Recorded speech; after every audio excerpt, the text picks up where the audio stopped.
ETTN.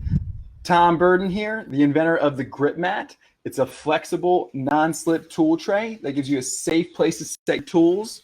So when you're working underneath the hood of your car, you don't have your tools scattered all over the engine. This bright orange tray acts as a visual management so you can easily see your tools.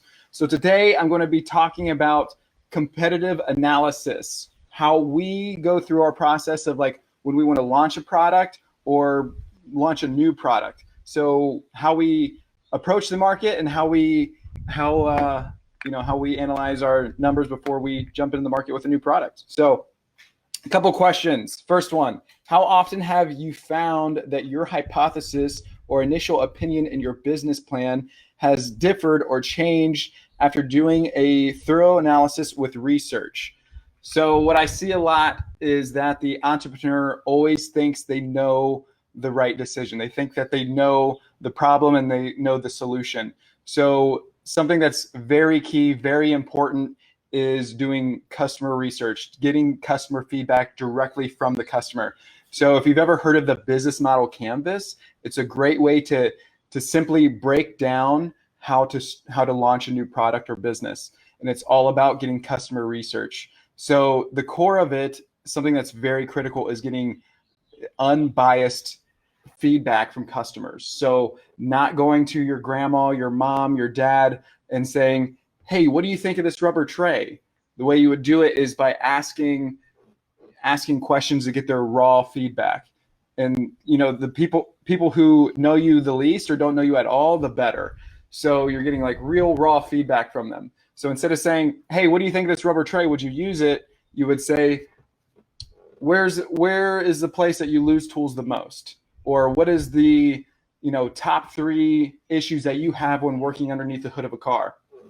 And then if it's addressing the same problems that you think is predicted, then you're definitely on the right track. For example, when I first started Grypmat, the concept was I was working on F-16s, and when you work on an F-16, there's no like hood to pop. You're taking off panels off the jet and to work underneath the internals of the aircraft.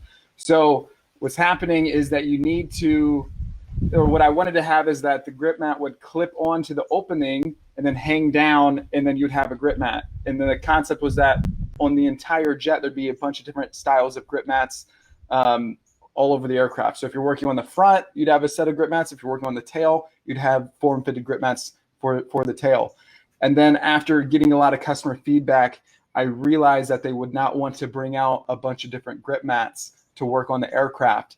And then I found that they really just wanted a one-size-fits-all. And then I realized once I started making a one-size-fits-all, I was seeing how basically it wasn't just a military aviation product. It was a product that is for tool accountability. So this is something that anywhere there's tools, it could easily be used. So with that research that I did that was direct from the customer, that is how I developed the products, the Grypmats that we have here today.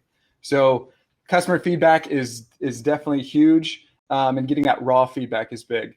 Before I started Grypmat, I had well over 1,000 in-person interviews of mechanics. That's definitely a little overboard, but the more data, the better. Second question, if you had found your exact product was being manufactured by someone different during your development stage, would you have still entered the market with yours? Quick answer is absolutely no. I am an inventor, and I feel that the American dream is to be an inventor, not a competitor. So we hear all the time other countries stealing IP from the United States, and that is not the American dream. The American dream is having an idea and creating that idea in a basement and garage and making it, spreading it all over the world.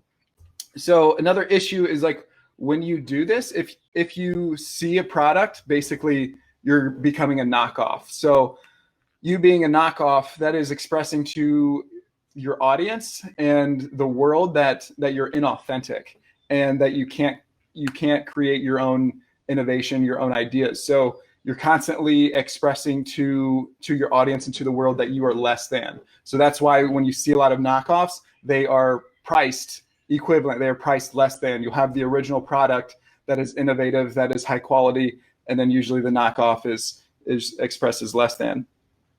Third question, how painstaking was the material research? Was the material you ended up with already on your radar? So the material was actually very difficult because mechanics use a lot of harsh chemicals when working underneath the hood of a car. You know, they got brake cleaner, they got oils, gasolines, and, you know, WD-40s, a lot of different types of cleaners that are really harsh to the rubber. So when I was originally making Grypmats, how I would do it is I would make, in my dad's barn, I made a wooden mold, and then I would take a 2-part hypoxy, mix it together, and pour it into the mold. And basically, yeah, it was like what's called an open cavity mold, and then I would peel out the Grypmat and then have the product. So the thing is that 2-part hypoxy was really just to get the idea across, and was really to it was definitely a proof of concept. It wasn't, you know, the finished product. So that material was very soft. It would tear easy, and any harsh chemical would completely fall apart. So yeah, doing the process of like switching from a prototype that took 24 hours to cure into you know, material that's going to cure instantly, that was a very, very long process. That took, so when I was prototyping the Grypmat, it took about 3 years to bring the product to market. So most of that was getting the proper material down, which was very difficult. Fourth question, how many competitors do you identify when undergoing competitive analysis? So usually if I'm seeing a product, or if I have a product idea, I'll do the research, and if it's something that is going to be, if my product that I have is going to be confused with someone else's product, then, which is basically a competitor, then I won't do it. So this actually happened to me before Grypmat. I had an idea to make a cane, for like a walking cane, that was also a grabber. So if you've ever seen those, like those grabbers that you like pull a trigger and it'll like pinch, I was trying to combine those two so elderly people could, as they're walking, like pick things up easily.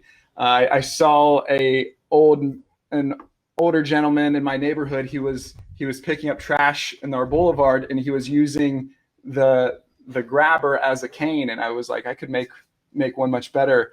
And I had the prototypes made out of like PVC pipe, and had all these like pulleys and these levers and everything. And my roommate came down. He's like, hey, I've seen this before. And I was like, dude, I've searched all over the internet. I can't find it. And he took him like 2 seconds on Google, and he pulled up a product. Someone who was about 2 hours away from me came up with a product about 6 months prior, before I did. So kind of definitely heartbreaking. But, you know, for me, like, as an inventor, the worst thing that you can do to inventors is to like steal an idea. So, but it is definitely kind of going back to the competitive analysis, is that no matter what market you're in, there's a difference between knocking someone off and having like a competition. So, for example, in the automotive world, something that's very popular is that like non-slip material that's typically in the drawer of a toolbox. So when you have that, like that is a non-slip material. I've seen people like use that or rags underneath the hood of a car. Rags is probably our biggest competitor of like what people are currently using. So once I like really see that, and see that there's a significant advancement innovation, that's when I realize, you know, I'm willing to compete against those rags. Or I've seen, for some reason, the aviation industry, they love using muffin trays to keep their parts organized. But yeah, that's the quick download of how we do competitive analysis. I'm open for questions, and yeah, let me read through here. I have a few. So Johnny Mill, if you had found your exact product, okay, got that question. What else we got? 1 second. Jason Sakuri, I hope I pronounced that right. Probably didn't. Do you have other products under development? How will you grow Grypmat? Is there a possibility of a Grypmat for the drawers of my toolbox? That's definitely something that we get a lot of requests from about working in the toolbox, and that is something that we do have a couple of tricks up our sleeves that we're going to be launching pretty soon. So to develop and grow Grypmat, what we're doing a couple different things. One, we're testing out different array of markets and really focusing on like niche markets. For example, we're doing a lot more with off-roading. When we're in the off-roading market, you know, when you're out in the mountains or wherever you're at, you typically break down at the worst possible location. If you're like knee deep in mud, or you know, you rarely break down in your garage or near your garage. So the concept is that we'll be marketing like very specifically to off-roaders, to classic cars, to boating, to motorcycles. So really be growing into like really understanding our markets in depth, and then also creating new products. So what we're doing is creating products that are accessorizing with the Grypmat, and as well as like the concept is to create an ecosystem of products that are going to support our users to becoming more efficient in their job, make their life more easier. So yeah, and then what was there's something I was going to touch on. Development of new products, growing the company.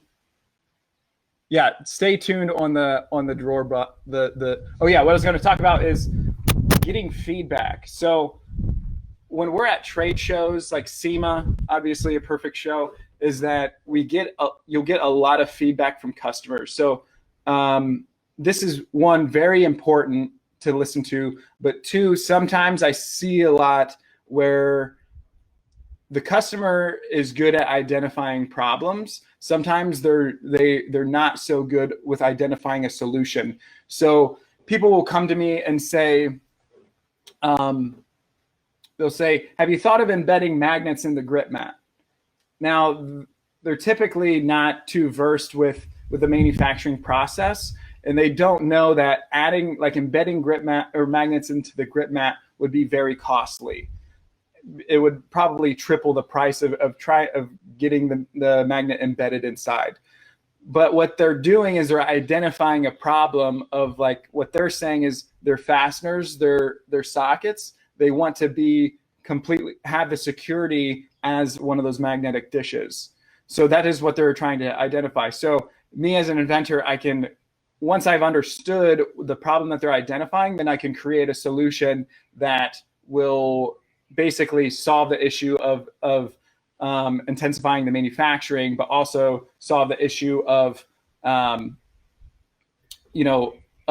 the satisfactory feeling that they want of having a magnet. So kind of going back to what you're asking of new products, we're creating a product that has magnets that'll be work in conjunction with the Grypmats. So that should be, we're planning as of now to launch several new products at SEMA, but we'll see what happens. Johnny Mills, would you consider the fender cover a competitor? So the fender cover is definitely a good product. The core of the fender cover is definitely protecting the paint with no scratches. So the core of the Grypmat within the automotive industry is the visual management. So yes, it grips and it's not going to scratch, but the core reason why people use it underneath the hood of the car is so they can quickly see their tools in the orange tray, whereas something like the screwdriver could easily blend in anywhere underneath the engine. So as a competitor, I mean, there is some subtle overlap, but short answer is I would say no. I would say that they're more complementary. What I was kind of saying about like, is there a clear difference? I would say that the difference is like the bright orange color, visual management. Another thing is sometimes people will think a tool tray or a tool cart is a competitor. So that's to me, not a competitor. It's something that works in conjunction with the Grypmat. For example, another argument could be that the tool cart is a competitor with a toolbox. The point of a tool cart is that you don't want to wheel your giant toolbox over to your car. You just want to load up your tool cart and then wheel over a handful of tools. Where the tool cart is an extension of the toolbox. The Grypmat is an extension of the tool cart. So bringing your tools exactly right to the workstation, so you're quickly working instead of having to turn around every single time you want to grab a tool. So something that works in conjunction. Back to the fender cover, something that works in conjunction, not so much a competitor, but there definitely is some overlap. How does a new inventor get contacts in the industry they're working in to do targeted market and product research like you did? So typically, step one, how does a new inventor get contacts in the industry? Step one is like, I found a lot of ways to do some ground level hustling. Originally, I was starting in like military aviation, saw a need in general aviation. We grew into automotive, and like doing any type of networking you possibly can. Like specifically if your product is in the automotive industry, just going to a Cars and Coffee and getting feedback from those people. Doing those customer interviews or getting that customer feedback. Now, typically, if you can find a trade show that is specific to your market, like automotive, SEMA, there's typically like organizations that are supporting new products. So, for example, SEMA has like the new product display. That is an amazing place to get a lot of eyeballs and feedback. The SEMA Launchpad is a awesome opportunity. Typically, like I've seen the same thing in aviation, same thing in like military programs. So like getting involved with those are really critical. So for us, 2 years ago won SEMA Launchpad, which got a lot of eyeballs and a lot of attention in the industry, which was amazing. And then the thing is, you don't have to get first place to make those connections. Every year, SEMA Yen has a roundtable, which is like a perfect opportunity to network and get to meet new people. So that's provided by, I think, SEMA Launchpad alumni can use that resource. But yeah, finding those trade shows, I would recommend when you find the right trade show, definitely attend. I would try to walk the floor if possible. Places like SEMA has some like restrictions, but other trade shows aren't so strict that you could easily walk the floor. But don't jump into buying a booth right away, because buying a trade show booth I've probably done at least 50 to 100 trade shows of having a booth there, and it's it can easily cost $10,000 to have a booth. So definitely walk the floor. If there's any, step one, walk the floor. Step two, if you can find those, the organizations within the trade show that have like new products or new innovations, get involved with those communities. And just try to find any like local groups. It's so cool online now that Facebook, you can quickly search any type of group and start to network with people. Jason, another question. I'd like to review your product editorial. Do I contact you? Yeah, feel free to send me a DM, add me on Facebook. If you guys have any questions that I've missed, just add me. You can add me on Facebook. My Instagram is Tom26Burden at Grypmat. Oh, sorry, that's in my email. Tom26Burden is my Instagram. Feel free to follow me and send me a DM. I'll follow you back. Let me read through these.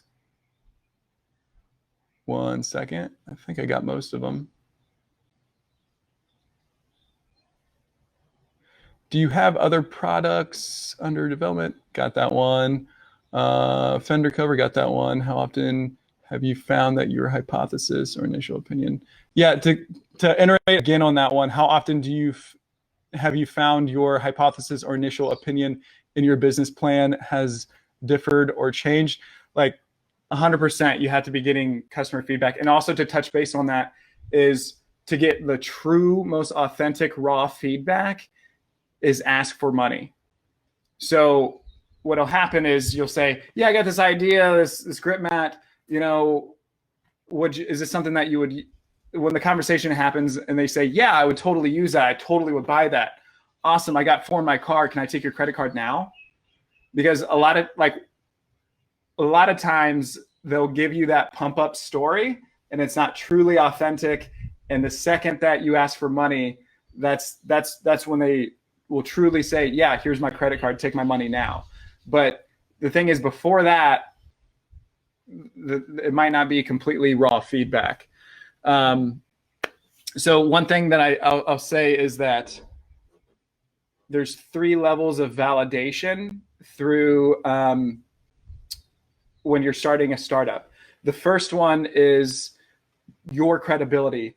So if the example I always use is if I'm selling swimming goggles and then the table next to me, Michael Phelps is selling swimming goggles, who are you going to buy swimming goggles from? Hands down, Michael Phelps. The next one is if I'm selling swimming goggles and the person next to me has feedback from 2,000 Olympians of how they like their swimming goggles, that has more credibility. And then the top feedback that trumps everything is sales.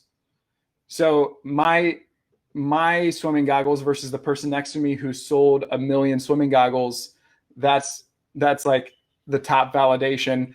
Like even if that person had got no feedback from customers, if they sold 1 million goggles, I still believe in the product. I still believe in something in that person's system of how they're selling the product. So think of those like 3 validations. A lot of times, like, you know, not all of us are like the Chip Foose in the auto industry. So we got to resort to getting that customer feedback. And, you know, getting sales can be very difficult. So if you're that new entrepreneur, definitely funnel into the concept of, you know, getting that customer feedback is always beneficial.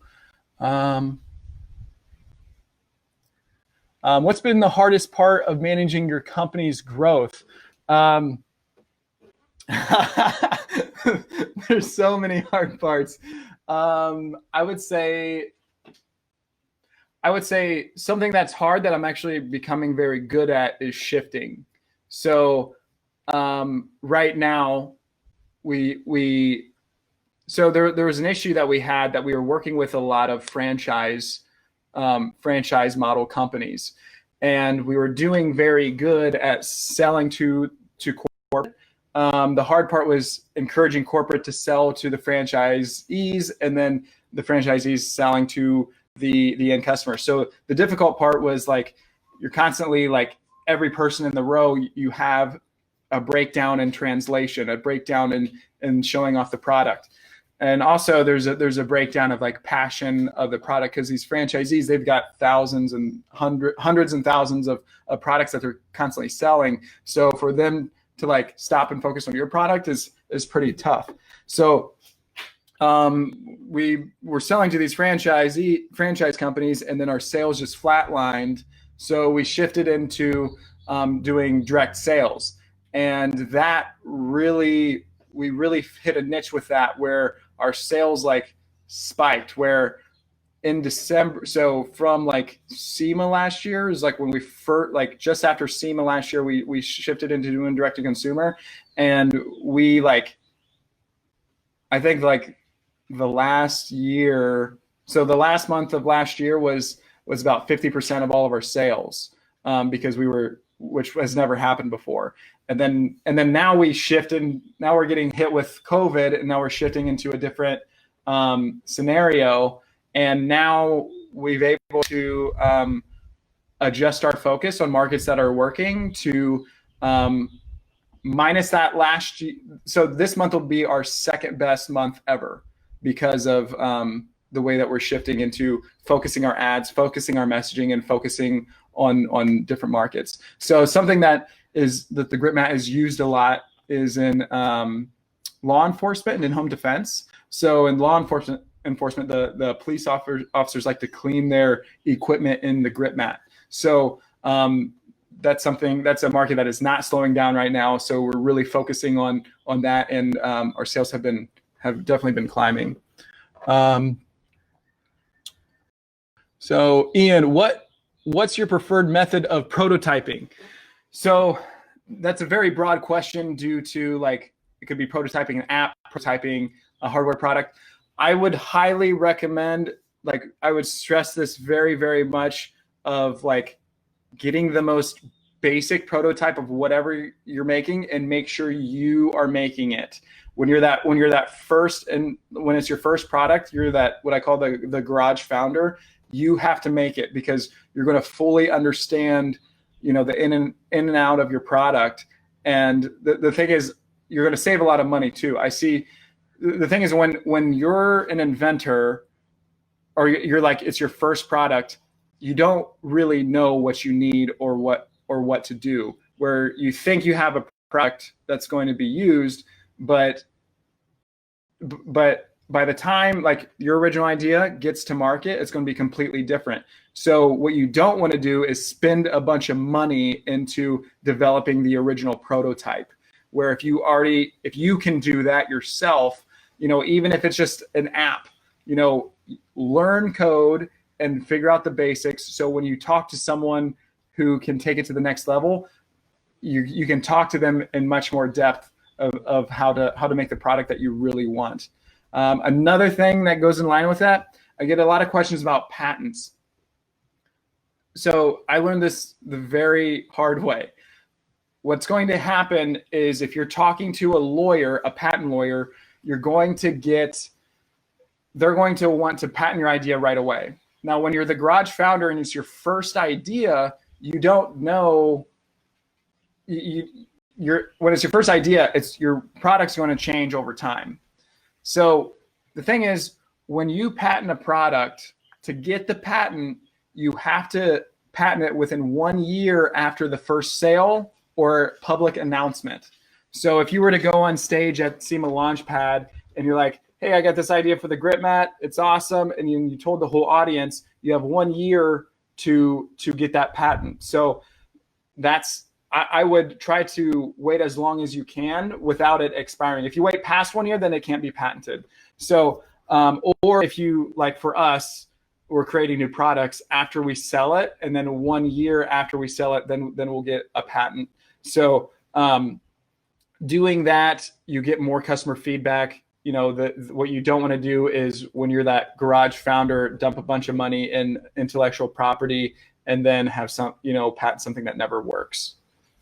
How do you know when your product is ready to release and not get caught up in minor changes in R&D forever? That's Ben asked that question. So this is a very tricky question. It's a very tricky part of being an inventor. So there's something what I call the C+ theory, which basically is not getting caught up in perfectionism.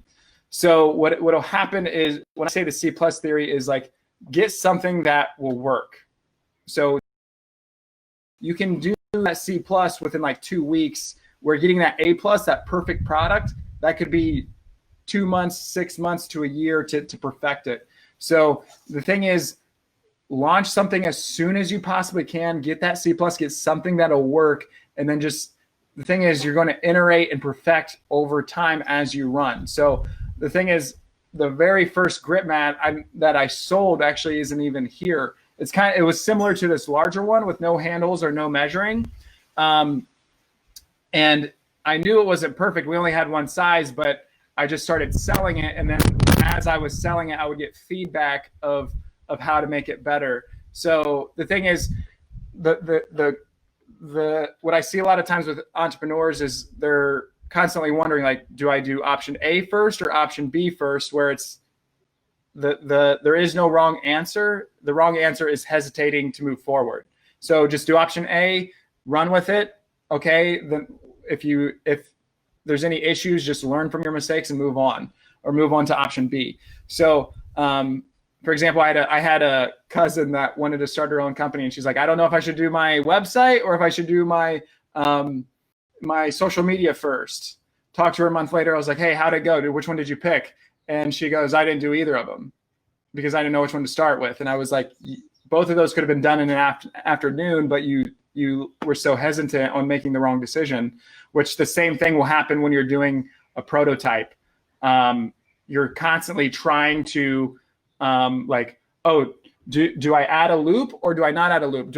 What kind of configuration of pockets? Like, just get something that'll work, and then as you're running, keep iterating.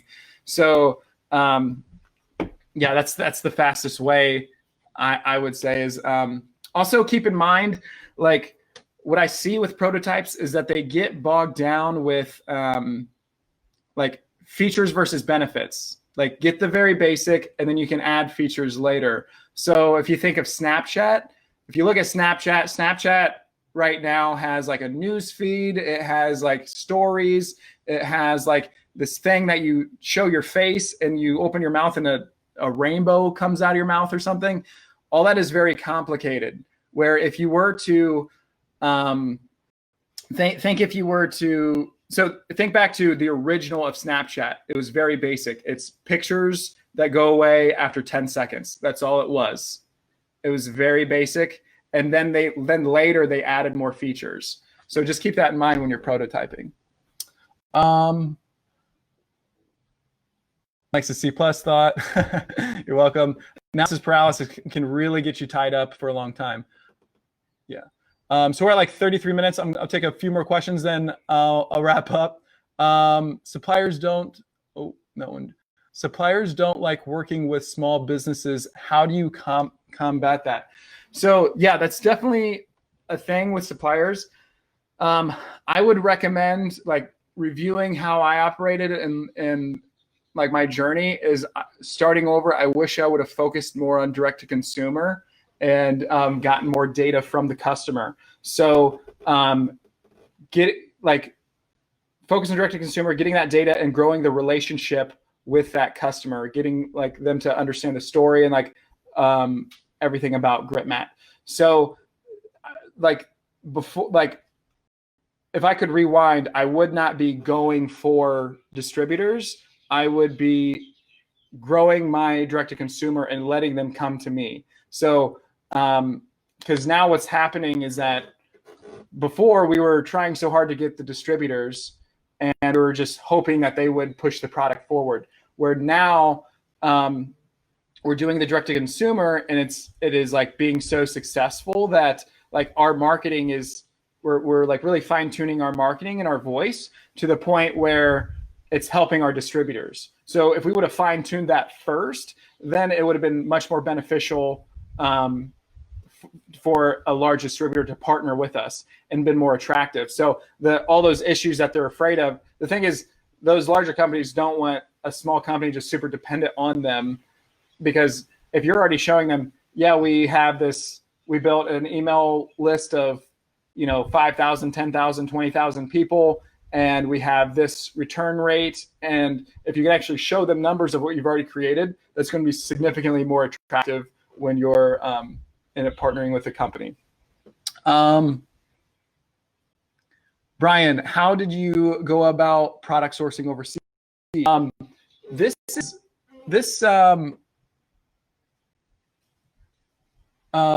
So this one is actually found a couple sources. So real quick story.